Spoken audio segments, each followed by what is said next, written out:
It is a really well engineered bit of kit.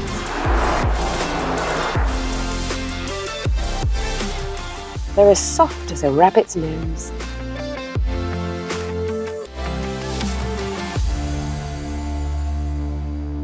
Hello and welcome to the Driver Reviews channel. I'm Vicki Butler-Henderson, and today we are looking at a car that has been going strong for almost 3 decades. It is the latest version of the Honda Civic Type R, and it has been in the list of hot hatch greats thanks to a strong engine, a manual gearbox and a playful chassis.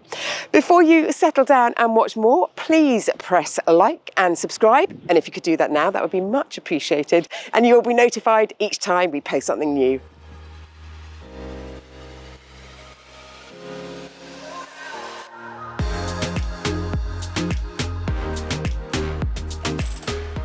Since the car first turned a wheel in 1997, there have been a variety of designs, from the discreet all the way through to the outrageous. This one is somewhere in the middle. It has got a relatively subtle front end, though there is this red badge, which is a nod to Honda's racing heritage. Then there are some slim air vents in the bonnet. Round the side, we've got some really lovely bulging wheel arches. And then here is something that you didn't see in the original: rear doors.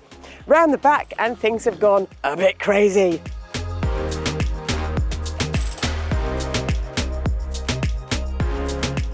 Open it up and do this with caution if you have got low ceilings above you, and you will have 410 litres of space to use, which is more than a VW Golf R. Drop the seats forward and this expands to just over 1200 litres. Closing the boot, well, takes a bit of an effort because there is no self-closing button, so you have to do it manually, and it is a bit of an effort.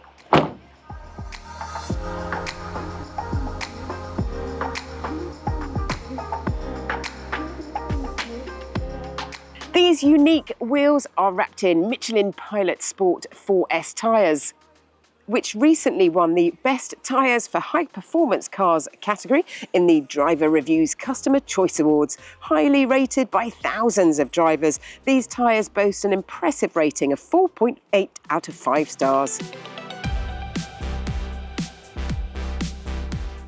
Inside, get your sunglasses on because this red is vivid. It instantly makes the cabin an inviting place to be there, and I love the way that the red bleeds all the way down to the floor. It screams fun, as does this. 1, 2, 3, 4, 5, 6 gears via a manual stick. This screen may not be the biggest or the fanciest, but there's everything you need in there. Plus, it has got the added bonus of having buttons that you can actually press, twist, as well as lightly touch. There are lots of things scattered throughout the cabin which are lovely to touch. You've got this suede finish around the steering wheel, the honeycomb vents with the little controllers, and then the seats. They're as soft as a rabbit's nose. This shiny trim around the gear lever is a little below par, and this warning sticker on the phone charger is rather industrial looking, but these are the driving modes, and you've got comfort, sport, individual, and a special track focused plus R button. And if you want to be bamboozled with data, then you've got Honda's LogR setup, which will monitor and score your skills to help you improve your performance on the track. And just before we head off, let's take a quick look in the back.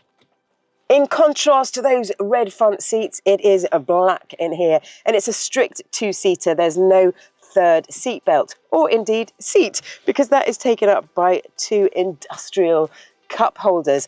There is an awful lot of room though. I promise you, a 6-footer can easily sit behind a 6-footer.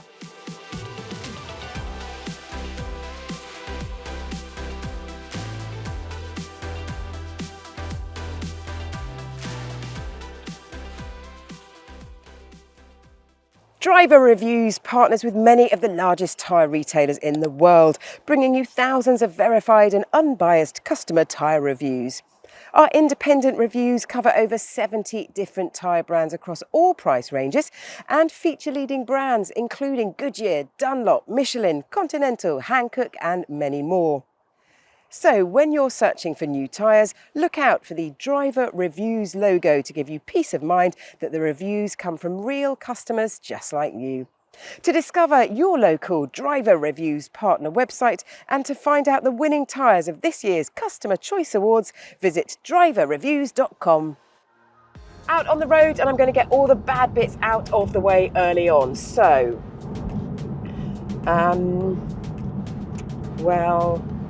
yes, the ride is a little firm when you're going across battered city streets, and the cabin is a bit noisy at motorway speeds. Yes, the button for the handbrake, or finger brake really, that has to be turned off every time you start the car up, which can be a little bit annoying. These big seats force you to sit quite low in the cabin, and they really embrace you, particularly when that engine starts to sing. Under the bonnet is a 2-litre VTEC engine, and those 4 little letters in a roundabout way stand for variable valve timing and lift electronic control, VTEC. A VTEC engine was first seen in a Honda Integra in 1989, and it was revolutionary because it meant that you could get big power from a small engine, and most impressively, it revved manically high. This car's VTEC engine is more civilised than the early ones, sadly, and will rev to just 7,000 RPM as opposed to something manic like 9,500. This car does have a turbocharger, and sometimes you can hear it whirring away, but it all helps this machine get to 62 miles an hour in a highly respectable 5.4 seconds. There is a generous helping of power and grunt, 329 horsepower and 420 Newton meters of torque, which is a pretty sizable amount to send to the front wheels of this front-wheel drive machine, but it copes incredibly well. It is really smooth when you accelerate hard. There is very little torque steer to unsettle the steering wheel in your hands. It is really impressive. And then there's the gearbox, which is military grade in its precision. The gate is so narrow that the lever barely needs to move across throughout all of the gears. It is a total joy to use. As you can hear, there's a rev match control system in here, which raises the revs of the engine to match the incoming gear as you go down the box. So from third to second, the revs automatically rise to meet the revs needed for that lower gear. Now, that is a system which is fun to use, but I prefer doing that myself using my right foot, so I can turn that off. In an age where cars can weigh almost 2.5 tons, this Honda is refreshingly agile, tipping the scales at just over 1,500 kilograms. That means it can nimbly thread its way through the bends. It's always on its tippy toes, ready for the next steering command. It manages to capture some of that old school hot hatch handling excitement. And when the time comes for you to slow things down, then the Brembo braking system works really well. And that middle pedal offers almost the perfect amount of resistance, no matter how softly or hard you press that middle pedal. Overall, it is a really well engineered bit of kit.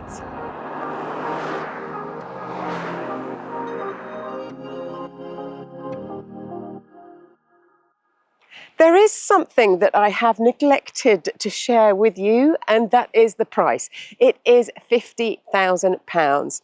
That is a bit more expensive than VW's Golf R, and the Golf R is quicker and it's got an all-wheel drive chassis. But if you want your hot hatch to make a statement, then look no further. Plus, you will have as much fun behind the wheel as any kid in a playground.